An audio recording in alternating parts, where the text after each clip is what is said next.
கல்வாரி நாயகனே என்னை பெற்றெடுத்த தெய்வமே, ஜெயித்த கண்மலையே என்னை ஆளும் ரட்சகரே. கல்வாரி நாயகனே என்னை பெற்றெடுத்த தெய்வமே, ஜெயித்த கண்மலையே என்னை ஆளும் ரட்சகரே. பிதாவே உம்மை நான் ஆராதிப்பேன், இயேசுவே உம்மை நான் உயர்த்துவேன். பிதாவே உம்மை நான் ஆராதிப்பேன், இயேசுவே உம்மை நான் உயர்த்துவேன்.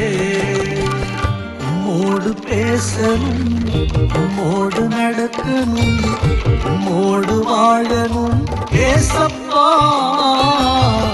இங்க இல்ல உறவு வேண்டாம், இங்க இல்ல இசையும் வேண்டாம், இங்க மட்டும் போதும் எனக்கு ஏசப்பா.